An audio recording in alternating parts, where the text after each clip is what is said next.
করছি special bulletin. 10,000-এর দম নীলাঞ্জনা রয়েছে আপনাদের সঙ্গে। আজকে যাদবপুরে যে ছবি দেখতে পাওয়া গেল, 10,000 কণ্ঠে বন্দে মাতারাম, রাস্তায় জাতীয় পতাকা নিয়ে মুখ্যমন্ত্রী শুভেন্দু অধিকারী। যাদবপুরে বন্দে মাতারাম বন্দনা দেশ বিরোধীদের কোনোভাবেই রেয়াত নয়, কড়া বার্তা আজকে যাদবপুর থেকে দিয়েছেন মুখ্যমন্ত্রী। যাদবপুরে দাঁড়িয়ে বাম, অতিবাম থেকে তৃণমূলকে নিশানা করেছেন শুভেন্দু অধিকারী এবং সব ইতিহাস মুছে দিয়েছিল বামেরা। তার বক্তব্য, গত 15 বছরে জামাতিদের শাসন চলছিল, হোস্টেলে ছাত্রদের থ্রেড কালচারের মধ্যে রাখা হয়েছিল। দেশ বিরোধীদের কোনোভাবেই রেয়াত নয়, দেশ বিরোধী শক্তিকে বাঁচিয়ে রাখা হয়েছিল যাদবপুরে। কড়া বার্তা আজকে যাদবপুরে দাঁড়িয়ে ফের দিলেন মুখ্যমন্ত্রী শুভেন্দু অধিকারী।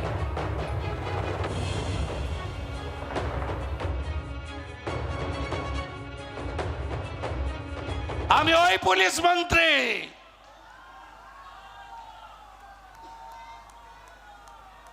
আমি জঞ্জাল সাফাই করতে জানি।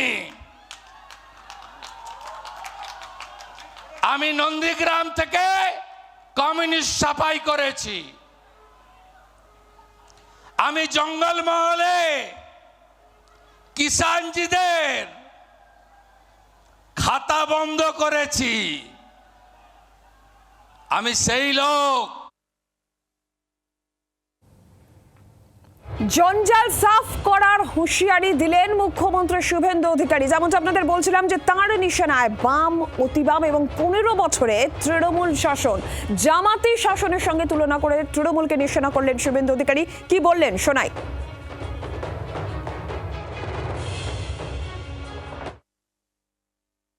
জামাতিরা পশ্চিমবঙ্গ শাসন করেছে 15 বছর। তাদের কাছে উর্দুকে দ্বিতীয় ভাষা হিসেবে স্বীকৃতি দান করাই ছিল এজেন্ডা। তাদের কাছে কখনোই রাষ্ট্রবাদকে স্থাপন করা তাদের কাছে এজেন্ডার মধ্যে ছিল না। আমরা এই পুরো বিষয় নিয়ে কথা বলবো। স্টুডিও আমার সঙ্গে আজকে যিনি উপস্থিত রয়েছেন তার সঙ্গে পরিচয় করে দিই। অধ্যাপক বিশ্বজিৎ দাস আমার সঙ্গে আজকে উপস্থিত রয়েছেন। বিশ্বজিৎ দা, স্বাগত অনুষ্ঠানে। নমস্কার। মুখ্যমন্ত্রীর বক্তব্য তো আপনি শুনছিলেন এবং এই জায়গা থেকে বাম, অতিবাম এবং তৃণমূলকে জামাতিদের সঙ্গে তুলনা করে তিনি নিশানা করলেন। এদের একটা রাজনৈতিক সংস্কৃতি রয়েছে। এর মধ্যে এখন যখন এই বন্দে মাতারাম কিংবা এই যে জাতীয়তাবাদ, রাষ্ট্রবাদী ভাবধারা, মূল্যবোধ আনার চেষ্টা, মুখ্যমন্ত্রীর এই পদক্ষেপ কিভাবে দেখছেন? দেখুন, বন্দে মাতরমের সঙ্গে কোনো রাজনীতি নেই। কেউ যদি বন্দে মাতরমকে নিয়ে রাজনীতি করে তাহলে সে দেশের বিরুদ্ধে কাজ করছে। আমি দুটো ছবির কথা বলবো। আজকে মুখ্যমন্ত্রী যেভাবে দাঁড়িয়ে ছাত্রদেরকে উদ্বুদ্ধ করলেন, একটু ইতিহাসে পিছনে ফিরে গিয়ে ঠিক ছোট ছোট দুটো রেফারেন্স দিই আপনাকে। 1908 সাল লোকমান্য তিলককে জেলে নিয়ে যাওয়া হয়েছে দেশদ্রোহিতার অভিযোগে। তখন তার সমর্থকরা আদালতের বাইরে গিয়ে বন্দে মাতরম গাইছেন। 1938 সাল ওসমানিয়া ইউনিভার্সিটির ছাত্রছাত্রীরা হায়দ্রাবাদের নিজাম বলেছেন বন্দে মাতরম গাওয়া যাবে না। সেখানে একসঙ্গে গিয়ে তারা প্রতিবাদ করে বন্দে মাতরম গাইছেন। বন্দে মাতরম কারো পৈতৃক সম্পত্তি নয়। বন্দে মাতরম আমার এই ভারতবর্ষের। যদি এই ভারতবর্ষে থেকে, বাংলায় থেকে কেউ বন্দে মাতরম গাইতে না চায় তাহলে সে দেশদ্রোহিতা করছে। সুতরাং সে যে ইনস্টিটিউটের ছাত্রছাত্রী হোক না কেন, দেশ তার কাছে প্রথম, বাকি সব।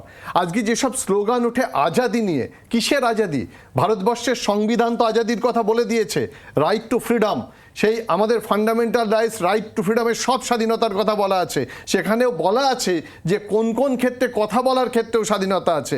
আমি আজকে আমার ভারতবর্ষে থেকে, আমার বাংলায় থেকে, বাংলা বা ভারতবর্ষের যদি বিরোধিতা করি তাহলে সেটা দেশ বিরোধিতা। সেখানে ছাত্র বলে 7 খুন মাফ হবে এমন নয়। আরেকটা কথা বারবার শোনা যায় বিভিন্ন বিশ্ববিদ্যালয়ের ক্ষেত্রে, তারা মনে করে মেধাটাই শেষ। না, মেধা শেষ কথা নয়। মেধার সঙ্গে দেশপ্রেম থাকতে হবে, তার কোনো বিরোধ নেই। আমি মেধাবী বলে আমি দেশকে অসম্মান করতে পারি, আমি মেধাবী বলে আমার বাংলাকে অসম্মান করতে পারি, এটা কিন্তু নয়।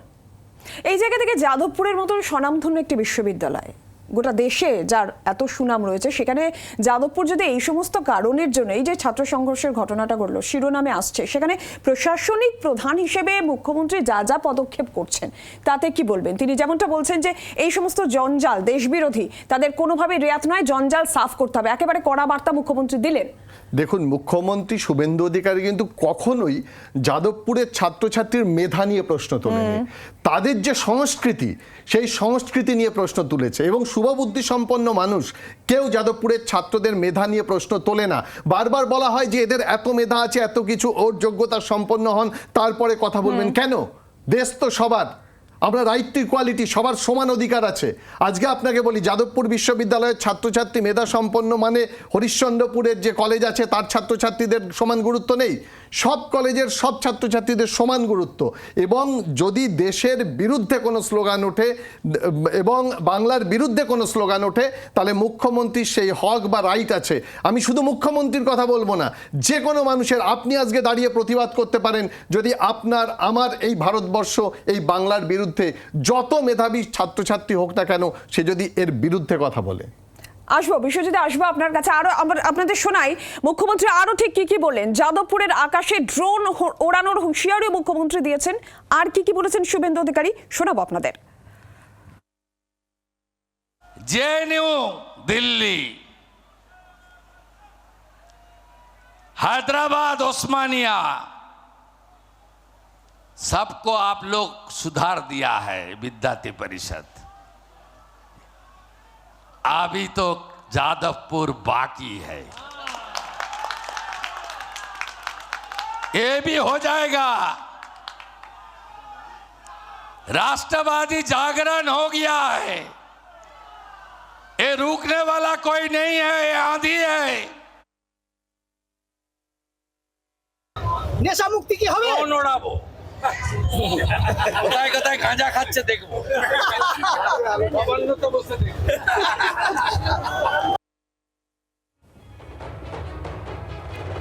এর আগেও বিশ্বজিৎ দা এই অভিযোগ যে যাদবপুরে নেশার ঠেক, এই অভিযোগ তো বারবার করে সামনে এসেছে। আজকে যখন র্যাগিং, থ্রেট কালচার, এই সমস্ত অভিযোগ তো বারবার করে যাদবপুরে নিয়ে সামনে এসেছে। এবার যখন মুখ্যমন্ত্রী শুভেন্দু অধিকারী পদক্ষেপ করছেন, তিনি বলছেন ড্রোন ওড়ানো হবে, এগুলো কোনোভাবেই রেওয়াত করা হবে না। এই যে সিসিটিভি নিয়েও আমরা দেখেছি বিরোধিতা এসেছে, ড্রোন নিয়েও কি তাহলে সেই একই রকম পদক্ষেপের জায়গা আসবে, সেই একই রকম বিরোধিতার জায়গা আসবে? এই যে কড়া পদক্ষেপ যাদবপুর নিয়ে মুখ্যমন্ত্রী করছেন, দেখুন, যাদবপুরের নিরাপত্তার জন্য, যাদবপুর মানে তো বিশ্ববিদ্যালয়ের ছাত্রছাত্রীদের নিরাপত্তা। সেই নিরাপত্তার সময় আমরা এক সময় দুটো জিনিস দেখেছি। এক হচ্ছে সিসিটিভি বসানো নিয়ে একটা প্রবল প্রতিরোধ তৈরি হয়েছিল, আর দ্বিতীয়ত বলা হয়েছিল পুলিশ ভিতরে ঢুকতে পারবে না। এই দুটো আমরা দেখেছি বিভিন্ন ক্ষেত্রে, এবং এখনো অনেকে বলেন যে শিক্ষা প্রতিষ্ঠানে পুলিশ ঢুকতে পারবে না। কেন পারবে না? যদি সেখানে এমন কোনো ঘটনা ঘটে পুলিশের সাহায্য দরকার, সেটা ভারতবর্ষের থেকে বিচ্ছিন্ন কোনো দ্বীপ কি যে সেখানে পুলিশ ঢুকতে পারবে না? আর সিসিটিভি কিসের জন্যে? নিরাপত্তার জন্যে। শুধুমাত্র ছাত্রছাত্রীদের নিরাপত্তা নয়, সেখানে অধ্যাপক, অধ্যাপিকা বা বাইরে থেকে যারা ইউনিভার্সিটিতে কাজ করতে যান তাদেরও নিরাপত্তা দরকার। সুতরাং নিরাপত্তার প্রশ্নে আজকে যাদবপুর নিয়ে যদি সুনির্দিষ্ট অভিযোগ থাকে, তাহলে যিনি পুলিশ মন্ত্রী, যিনি মুখ্যমন্ত্রী, তিনি নজরদারি করতে পারেন। কিন্তু আগে দেখতে হবে যে সেই ধরনের অভিযোগ আসছে কিনা। এবং প্রধান, আমি বারবার আপনাকে বলছি যে তাদের লেখাপড়ার যাতে ক্ষতি না হয়। একই সঙ্গে যেমন রাষ্ট্রদ্রোহিতা বা রাষ্ট্রের বিরুদ্ধে যে সংস্কৃতি সেটা ওঠে, তার বিরুদ্ধে রুখে দাঁড়াতে হবে। এবং যাদবপুরে যে মেধা, সেটা আমাদের তো গর্বেরও বিষয়। সেই মেধাতে যাতে ক্ষতি না হয়। সব যাদবপুরের মানুষ এই স্লোগান দিচ্ছে এমন তো নয়, সবাই দেশের বিরুদ্ধে স্লোগান দিচ্ছে এমন তো নয়। যারা দেশের বিরুদ্ধে স্লোগান দিচ্ছে তাদের বিরুদ্ধে ব্যবস্থা নেওয়া হোক, কিন্তু যারা মেধা সম্পন্ন তাদের সুনির্দিষ্ট পরিবেশ দেওয়া হোক, যাতে উৎকর্ষতা আরও বাড়ে। সারা ভারতবর্ষের ইন্ডেক্সে যাদবপুর উঠে আসুক, সারা বিশ্বের ইন্ডেক্সে যাদবপুর উঠে আসুক। আমরা দেখেছি যে যাদবপুরে এখানে মুক্ত চিন্তার প্রকাশ, এই সমস্ত বক্তব্য বারবার উঠে এসেছে। কিন্তু দেওয়ালে দেওয়ালে যখন এই মাওবাদী জিন্দাবাদ বা কিষেনজির সমর্থনে স্লোগান উঠছে বা দেওয়াল লিখন হচ্ছে, সেটা কতটা আদৌ মুক্ত চিন্তা প্রকাশের আওতায় পড়ছে? না, এটা তো মুক্ত চিন্তা নয়। কারণ মুক্ত চিন্তা, আমি একটু আগে আপনাকে বলছিলাম, আজাদি চাইছে, কাশ্মীরের আজাদি চাইছে। কোথায় পিওকের আজাদি তো চাইছে না, পাক অকুপায়েড কাশ্মীর যেটা ভারতের সম্পদ, তার তো স্বাধীনতা চাইছে না। আসলে এই যে প্রশ্নগুলো উঠছে, যে দেওয়ালে লেখা থাকছে, এটা থেকে একটা সংস্কৃতি পৌঁছে দেওয়ার চেষ্টা হচ্ছে, সেটা কিন্তু মুক্ত চিন্তা বলবেন না। তার কারণ হচ্ছে যে আমরা দেখেছি আমাদের এখানে ক্ষুদিরাম বসু যখন ফাঁসির মঞ্চে যাচ্ছেন তার হাতে গীতা রয়েছে। আমরা এটা দেখেছি মাতঙ্গনী হাজরা যখন লড়াই করছেন শেষ পর্যন্ত, এক হাতে ভারতের পতাকা, এক হাতে গীতা। এইটা হচ্ছে তার দেশপ্রেম। সেখানে দাঁড়িয়ে অন্যান্য দেওয়ালে এমন কথা লিখলাম আমি মুক্ত চিন্তা মানে এগুলো নয়। মুক্ত চিন্তা মানে তার ভাবনাটাকে উদার করা, দেশকে নিয়ে ভাবা, দেশের বাইরেকে নিয়ে ভাবা, কিন্তু দেশ আগে, তারপরে পৃথিবী, তারপরে বিশ্ব। একদমই। ধন্যবাদ বিশ্বজিৎ দা, ধন্যবাদ আপনাকে। আর আজকে যখন মুখ্যমন্ত্রী নিশানায় বাম অতিবাম, এবং যেমনটা আপনাদের প্রথমেই একদম শুরুতেই বলছিলাম যে তৃণমূলের জামাতি শাসনের সঙ্গে তুলনা করে নিশানা করা হয়েছে, কি বললেন মোহাম্মদ সেলিম, তার প্রতিক্রিয়া আমরা পেয়েছি, শোনা।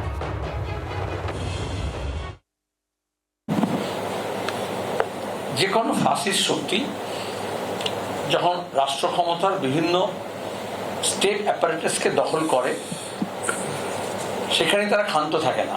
অনেকে মনে করছিল পরিবর্তন নয় প্রত্যাবর্তন নয় পরিবর্তন, কিন্তু তার রাজ্য সরকার চালাবে। কিন্তু আসলে তারা কি করে, যেটা সাংবিধানিকভাবে আইনগতভাবে যে অ্যাপারেটাস আছে সেটা বাদ দিয়েও, যেটা ইডিওলজিক্যাল ইন্টেলেকচুয়াল যে অ্যাপারেটাস আছে, একাডেমিতে গিয়ে গেরুয়া নৌকা করছে টিকিট করে, কারণ নবান্ন দখল হয়ে গেছে। যেখানে নাটক হয়, গান হয়, কবিতা হয়, যেখানে সিনেমা হয়, যেখানে যুক্তি বুদ্ধি চর্চা হয়, ইতিহাস চর্চা হয়, গবেষণা হয়, এই সবগুলোকে দখল করতে হয়। চিনির দাম বাড়িয়ে, রেশন থেকে নাম বাদ দিয়ে পেটে আঘাত করছে, রুটি রুজির প্রশ্নে। বেকারদের কাজ দেওয়ার প্রশ্ন নেই।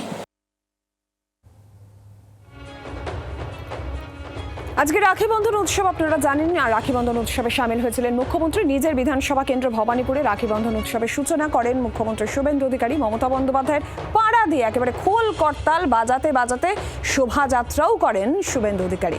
আর এই রাখি বন্ধন উৎসব থেকে যাদবপুর কাণ্ড নিয়ে সুর চড়িয়েছেন তিনি, আবর্জনা সাফ করার বার্তা দিয়েছেন তিনি, শুনুন।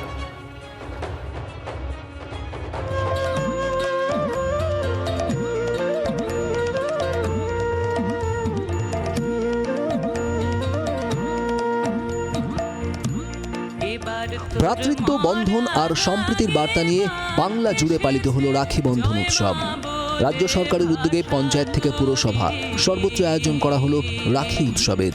আর সেই উৎসবেই রাখির বন্ধনে আবদ্ধ হলেন মুখ্যমন্ত্রী শুভেন্দু অধিকারী। মুখ্যমন্ত্রীর হাতে রাখি পরিয়ে দিলেন লকেট চট্টোপাধ্যায়, রত্না দেবনাথরা। তবে শুধু রাখির বন্ধন নয়, দেশপ্রেমের আবেগও জুড়ে দিলেন রাজ্যের প্রশাসনিক প্রধান। এবারে রাখি বন্ধন উৎসবকে পশ্চিমবঙ্গ সরকার দেশপ্রেমের বন্ধন হিসেবে ঘোষণা করেছে। মোট 4000 কর্মসূচি পালিত হচ্ছে রাজ্যে, 3500 গ্রাম পঞ্চায়েতে, বড় কর্পোরেশনে, বড়োতে, পৌর স্তরে 3টি করে, পুরো এলাকায় প্রত্যেকটিতে। শুক্রবার নিজের বিধানসভা কেন্দ্র ভবানীপুরে রাখি বন্ধন উৎসবের সূচনা করেন মুখ্যমন্ত্রী। পরে যোগ দেন নজরুল মঞ্চের রাখি বন্ধন অনুষ্ঠানে। সেখান থেকেই বড় ঘোষণা, রাজ্যের সব স্কুল কলেজে ফেরানো হবে এনসিসি। দেশপ্রেম আর শৃঙ্খলার পাঠে পড়ুয়াদের আরও বেশি করে যুক্ত করার বার্তা দিলেন মুখ্যমন্ত্রী। এবিভিপি ও বাম ছাত্র সংগঠনগুলির সংঘাতে সম্প্রতি উত্তপ্ত হয়ে ওঠে যাদবপুর বিশ্ববিদ্যালয়। ক্যাম্পাসের অশান্তির আঁচ এসে পড়ে রাস্তার রাজনীতিতেও। মুখ্যমন্ত্রী নিজে যাদবপুর ক্যাম্পাসের ভিতরে দেশ বিরোধী দেওয়াল লিখনের ভিডিও সোশ্যাল মিডিয়ায় আপলোড করেন। এদিন রাখি উৎসব থেকেও যাদবপুর নিয়ে সরব হলেন মুখ্যমন্ত্রী।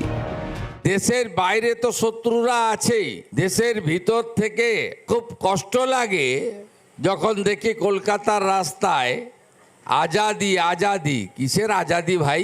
কাশ্মীরের জন্য পাকিস্তানের সঙ্গে আমাদের এত যুদ্ধ লড়াই, আপনি কলকাতার রাস্তায় কাশ্মীর মাঙ্গে আজাদি লিখবেন, এ খুব পীড়াদায়ক।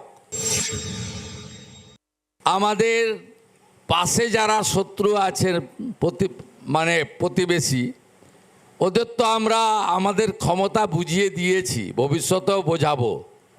ভিতরে থেকে যারা দেশপ্রেম, জাতীয়তাবাদ, বন্দে মাতরম, জনগণ অধিনায়ককে আক্রমণ করেন, তাদেরকেও আমাদের আস্তে আস্তে বাড়ির আবর্জনা পরিষ্কার করার মতো পরিষ্কার করার শপথ নিতে হবে।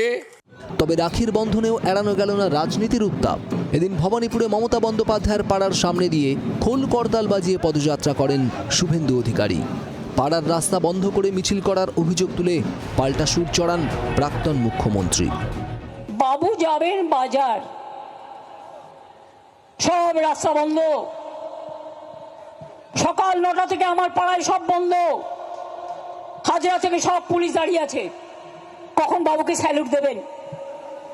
যান না নবান্ন গিয়ে রোজ স্যালুট দিয়ে আসুন। কে বরণ করেছে? ওটাও তো আমাদের করে দেওয়া। রাখির উৎসবেও তাই সামনে এলো রাজনীতির টানাপোড়েন। কিন্তু দিনের শেষে সেই কোলাহল ছাপিয়ে সামনে রইল মুখ্যমন্ত্রীর রাষ্ট্রবাদ আর দেশপ্রেমের বার্তাই। অরিন্দম পার্থর সঙ্গে কমলাক্ষ ও অর্ণবাংশুর রিপোর্ট, জি 24 ঘন্টা।